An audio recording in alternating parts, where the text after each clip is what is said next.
Check out my website, analysisplayground.com. There you will find NBA tributes, NBA highlights, and NBA breakdowns, and also NBA rookie analysis for Summer League and for the 2014 rookies.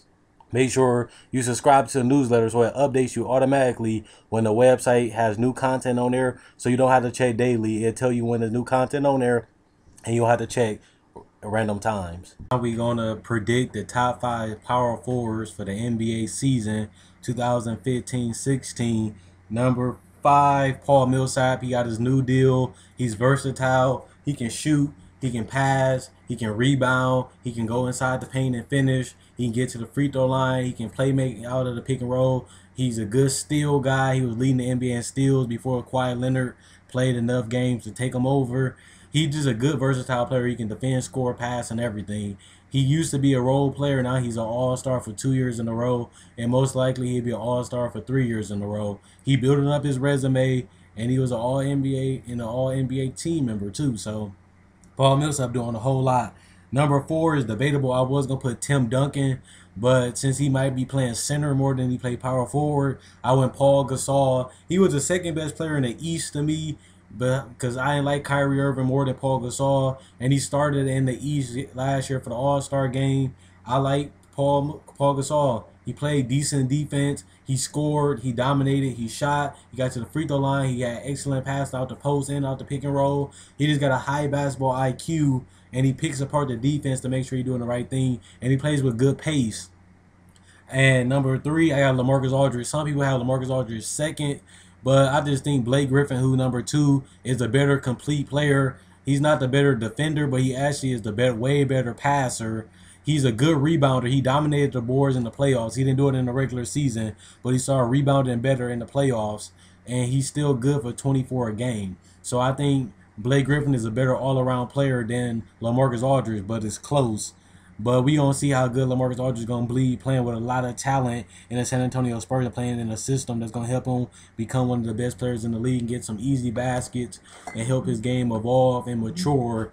And LaMarcus Aldridge is gonna age better because he don't rely on athleticism to dominate. He just rely on fundamentals and skill. So LaMarcus Aldridge is gonna be around for a long time, kind of like Tim Duncan. When you age that gracefully because you base your game around skill, it's going to be hard for you to lose your touch. You're just going to lose your athleticism. But like Paul Pierce, for example, you still going to be able to get it done because you're crafty. Number 2 is Blake Griffin. Like I said, he dominated the playoffs before he left.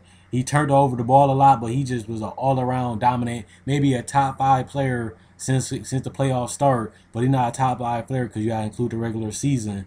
So he definitely a top 10 player.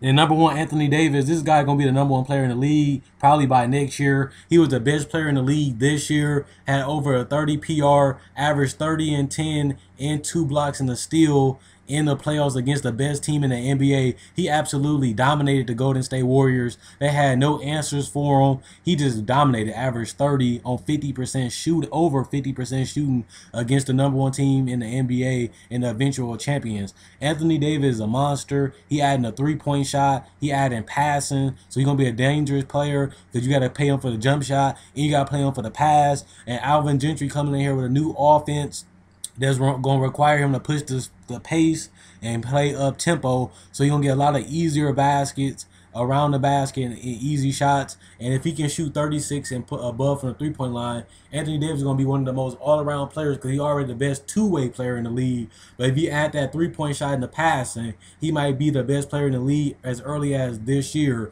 because he already was the best player in the NBA last year. And he's going to pretty much, if he can do it again, he is the best player in the league. So that's the top 5 power forwards. Honorable mentions are a lot of them. Tim Duncan was one of them, but he's going to probably play center.